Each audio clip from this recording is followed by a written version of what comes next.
Good morning, everybody. Oh, I know this isn't the best way to hold this camera. I'm sitting in my car and I'm getting ready for class, and I know that I have not done a video in ages. But thanks you to everybody that have subscribed to my channel and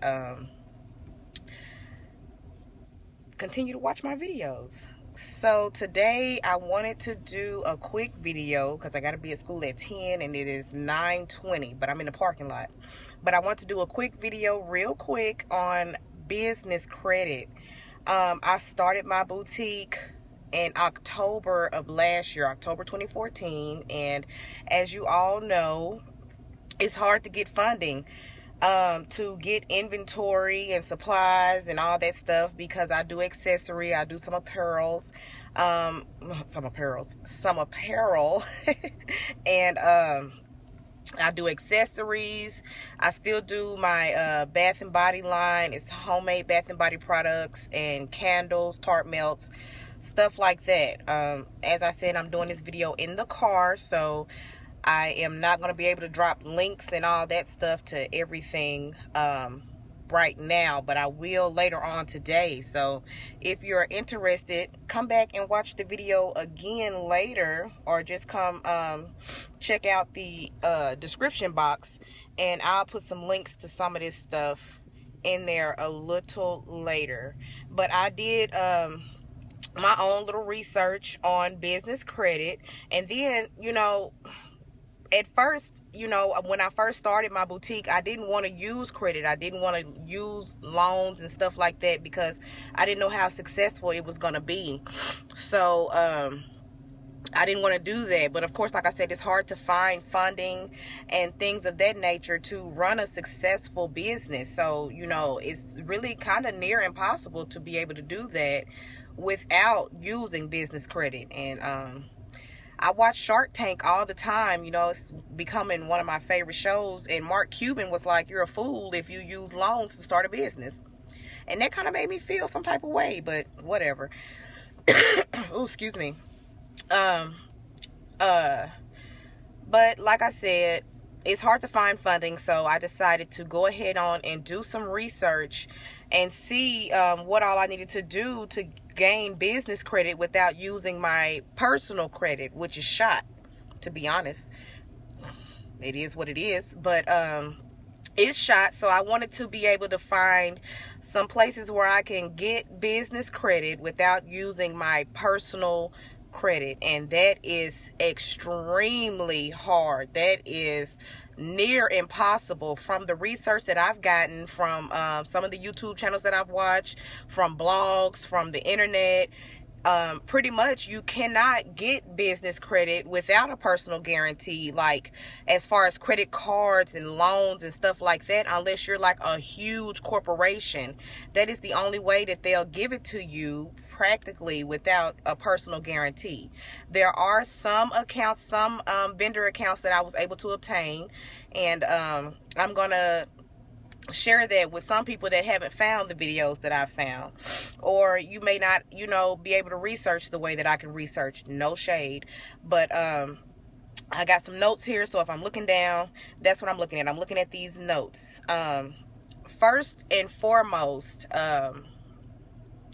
you are going to need to have your business legit, as in you need to have it under a corporation, a sole proprietorship. You need to pretty much have your business registered in whatever city and state that you're living in, because most of those applications are going to ask for, a copy of that, or your EIN number, and things of that nature. So the first thing that I did was I went and registered my business here in Little Rock. If you're from Little Rock, you might get a little bit more information from this video, because I'm not sure how the rules and laws and things like that go for other states. But here in Little Rock, Arkansas, I went to the courthouse down on Markham. It's the same place where you get your marriage license and all that stuff from, and I registered my business as a sole proprietorship. And you can look that up, Google it. They got all type of information on the different type of business entities that you can get. But I went and registered as a sole prop.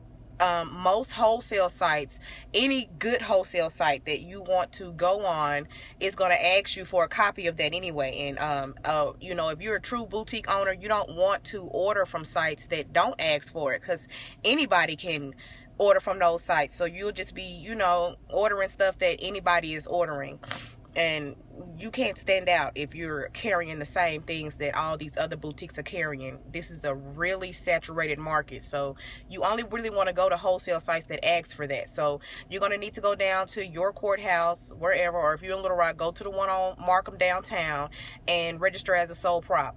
If you want to do an LLC or an S corp or all that other stuff, you're going to have to go to the courthouse. It's not the courthouse, but it's downtown. Just ask the people at the courthouse if you're not sure. I know it's downtown. I'm not as sure of the exact name of the building. I know it's the same place where you go to get your barber license and stuff like that, if you're familiar with that. It's right there by the state capitol. You'll go there if you want to register as an LLC or an S corp or something like that.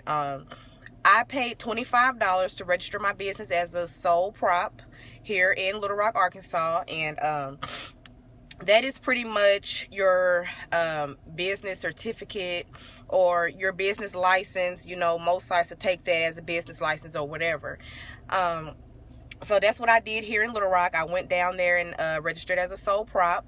And then the next thing that I did was I went to irs.gov, and I think this is pretty much across the board, to get an EIN number. This is what your sales tax number, your sales tax permit number, and all that other stuff that they ask for. It's your EIN number.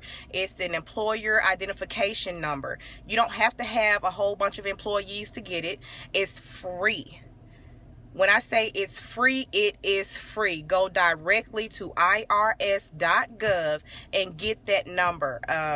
It's only during the business hours, so I think it's between like 8 and 7 at night or something like that, that you can go on that site and do that. After that, it'll say that you did all this after the business hours. You'll have to come back. I don't even think it'll let you fill out the application or whatever, but excuse me, I am not feeling good today. Anywho, yeah, you go down there. I mean, you go to that website. My bad. Go to that website, irs.gov, and get your employer identification number. Now, let me tell you, my husband also has a business. He owns a barbershop here in Little Rock, Legendary Cuts. Go check that out. Right off of 65th. Anywho, we were looking to get him one, and we Googled it or whatever, went online, and we ran across a site that was like $200. That's like you have to pay $220 to get it. And so for some weeks we thought that that's what you would have to do. And so of course we were just starting the barbershop or whatever, and so we were like, oh, we can't do that right now. And then I ended up, doing some more research, and that's how I found out that it's completely free. The site that we went on looks like the irs.gov website, but it's not that website. Everybody is trying to, capitalize off of whatever they can. What they do is they'll make a site that looks like that site, and they'll have you enter all this information, and you pay them to go do exactly what you can just do yourself. You entered your information into that site to go and to get an EIN number, so you can just enter it into the irs.gov site yourself for free and do it. That's pretty much what those websites do, though. They'll have you give them the information, and then they'll go to irs.gov and do it. That's not needed. Do it yourself for free. Especially in business, it's you got enough expenses already as it is.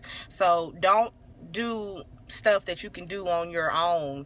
Don't pay somebody to do something so frivolous like that. But that's what I did next. I went and got that, and that is your sales tax number, your sales permit number, all that good stuff here in Arkansas. I'm not sure about other states, but here in Arkansas, that is the number that they're asking for when when you do vendor events and stuff like that.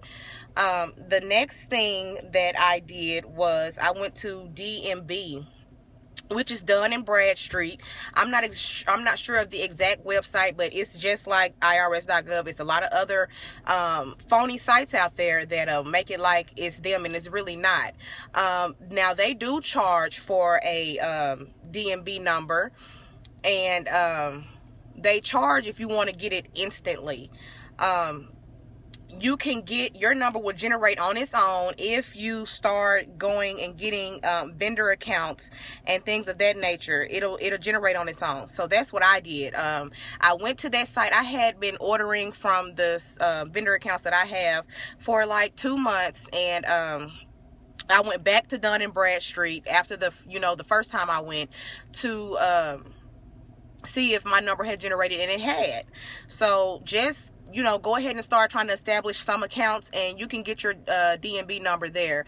And what you will have to do is you will have to go back to those accounts, your vendor accounts or whatever, and tell them to add it on there. So Dun and Bradstreet is the main place where you will see your credit, your business credit accounts that you did without your personal credit. I hope I'm not confusing anybody. I hope I'm not going too fast, but like I said, I have to be in class in 30 minutes, so I'm gonna try to get through this as quickly as possible. But yes, Dun and Bradstreet. And as far as I have learned since I've been starting this, Experian Commercial has one too. I'm not sure exactly what the number is called for Experian Commercial, like the credit score number, but for Dun and Bradstreet, it's a FedEx number. When I went on there, it said that you would have to have at least 4 lines of credit, or all that other stuff that they call it, 4 transactions, or that stuff. So the vendor accounts that I have found that are still available, because you can Google business vendor accounts, 30 net 30 account, net 90 accounts, and stuff like that, and it's gonna give you a long list of all this stuff. And it's if it's not a super duper updated list, half of those accounts don't even exist anymore, really. So the business vendor accounts that I have found that and I've only got 3. I'm still in search of another one so that I can get a FedEx score generated. But the ones that I have found so far that I did not have to use my personal credit are Quill.com, Quill.com, Quill.com, and they mostly sell office supplies, cleaning supplies. They sell a lot of other stuff too, but as far as my boutique is concerned, I really just needed like the office supplies and the cleaning supplies and stuff like that. I don't have an actual boutique per se. All my stuff is based online. I have a location where I keep my inventory and where I do my soaps and stuff like that. It's mostly like a soaping studio, but yeah.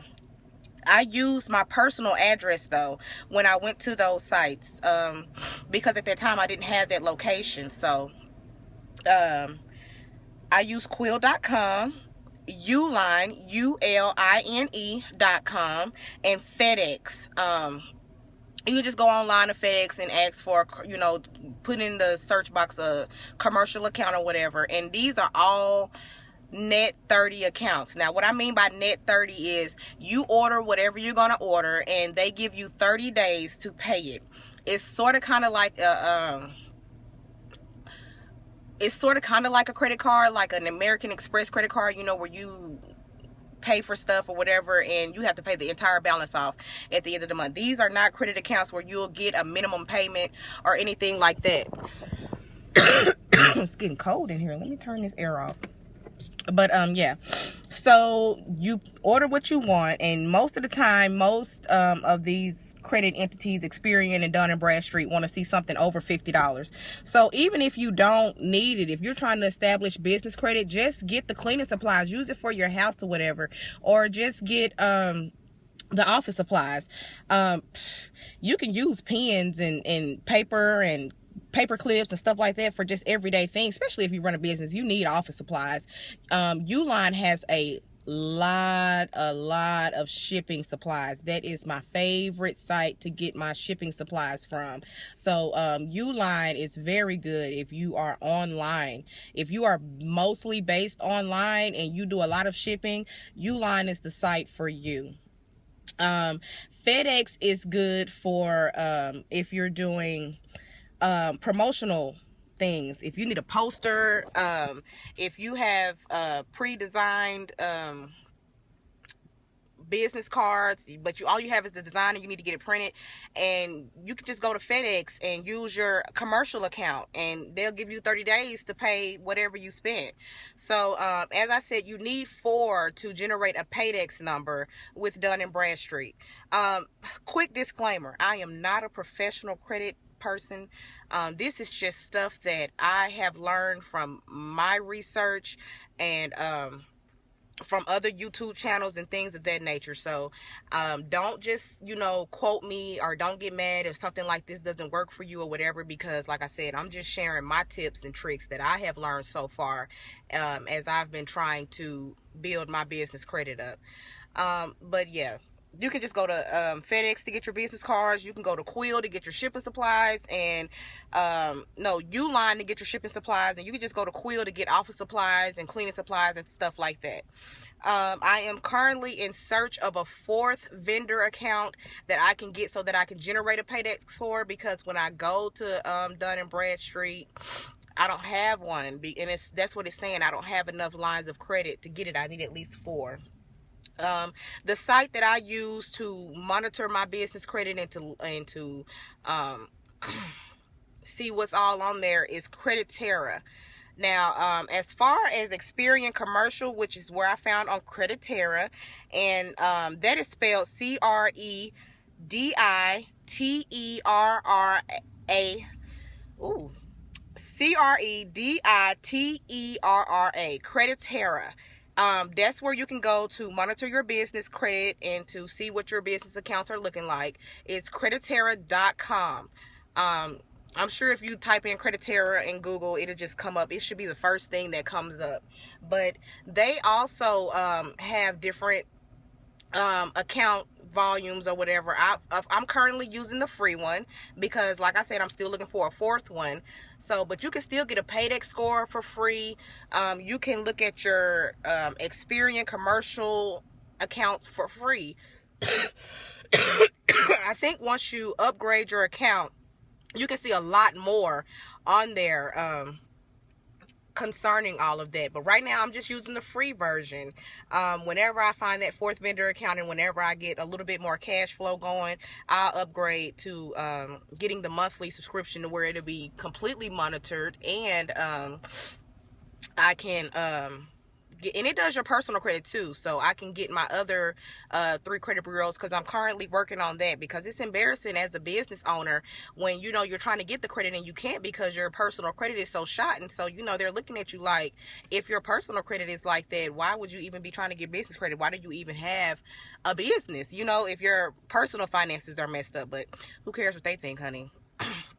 This is America, and I'm gonna get a piece of that pie too. But I am working on my personal credit too. So Creditera is the perfect site if you are a business owner, because you can see your business credit and your personal credit. And as far as some of the sites that I have went on, I'm not sure exactly of the blogs and stuff, because I didn't write that down, but I did run across a good channel on here. It's called Credit Suite, Creditsuite, and they have a plethora of information on business credit. Now they do say that you can get business credit cards and things of that nature without using a personal guarantee, but I haven't found any. I ran across some gas cards that you can get, and I filled out the application or whatever. I only used my EIN. I did not use my social, and pretty much it sent me a letter in the mail saying that they were going to need a personal guarantee. I don't know what that was all about, but of course I threw it out. When you're establishing business credit, especially if you know that your personal credit is shot, don't let nobody check it, because you're just going to run your score down even more. So only put your EIN number on the application. Your tax ID number is what it's usually called on those applications, but just put that on there. Don't put your social, because they will run it. They will run your credit. So don't put your social on any business credit app unless you have good credit and you know that you will get approved. There is a credit card out there that I probably shouldn't even tell y'all about, but it is for business credit. If your personal credit, I'm not even gonna give you the name of it, because pretty much it says that if your personal credit is bad, you still could get this card, but the fees are high, the interest is high, and all that good stuff. So I'm not even gonna tell y'all about that. And push come to shove, they didn't approve me anyway. So it was like, you told me that if my credit was bad, I could still get it. Then you ran my personal credit, you know, knocking my score down a couple of points, and you still didn't approve me. So it wasn't even worth it. But if you're interested in it, just Google it, you know, business credit card for bad credit. And, you know, I'm not going to knock anybody because I tried it. So, you know, but I'm not even going to go into that.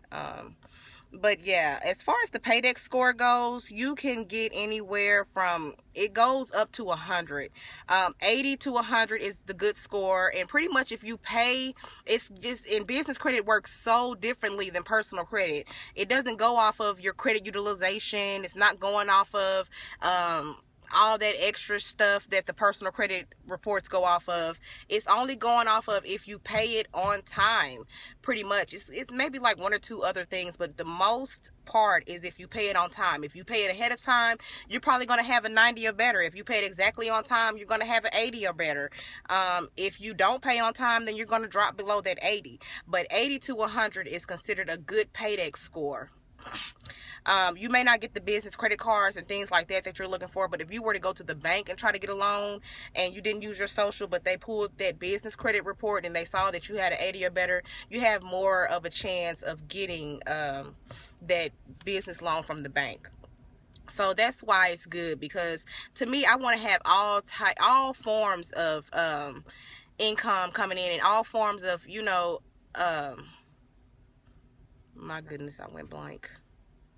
Funding, all types of funding for my business, just in case, you know, I want. And you will need a business bank account. I went to Bank of America. I filled everything out online, and of course I got approved. So I have a business account, a business checking, and a business savings with them. But you will need a business checking account and a business, well, you know, most credit card companies want you to have a business savings, but you don't really have to have that. But I went to Bank of America because it was online. Most banks want you to come in to apply, and I was just at home one night in my pajamas, and I didn't feel like, you know, waiting until the next day. I wanted to go ahead on and get it done because I was trying to establish my site. Now, as far as Bank of America goes, they suck. Everybody knows Bank of America suck, but they can suck because they're all across America. So everybody uses them because it's so convenient, because you can go anywhere in America and your bank is there. That's not true with all other banks. So that's why they suck. I mean, it's just like any other place where they know, you know, our options are limited. They're not going to be wonderful. I know that their overdraft fees are like $35, and then it's like $35 a day for like 7 days on their business account if you overdraft. And it's easy to overdraft when you're doing things like Facebook ads and stuff like that, and Facebook doesn't really tell you what day they're going to take the money out, so you're not exactly sure. But, and of course, like I said, you know, I just started my business, so it's not like I got thousands of dollars in the bank from sales. So yeah, establish a business account, establish entity, whether you want to be a sole prop, whether you want to be an LLC. Get your EIN number from irs.gov. Go ahead on and sign up for those vendor accounts, and that's pretty much the gist of what I got right now. I'm sorry if it seemed like I rushed through this video. Like I said, I've got to get ready for class. I got 20 minutes left right now, and I've already made this video way longer than what I meant to make it. If you have any questions, just comment, and I will try my best to get back with you. Like I said, I know it's been a while since I put a video up. I know that it has been, you know, a lot of less activity with YouTube, but I'm gonna jump back into it because I'm really interested in this. I really want to help other people get their businesses off the ground. I really want to help those who don't know what I know and haven't been able to do the research that I've did. So if you have any questions, leave them down. I'm probably gonna do another video where I can slow it down and really get into the details of it. So go ahead on and put those questions down there. I'll try to write them down, see if I can get them answered. I can even do some research on things that I don't even really know, and try to get those answered for you too. Thumbs up, like this video, subscribe if you haven't already, and thank you so much for watching. Have a good day.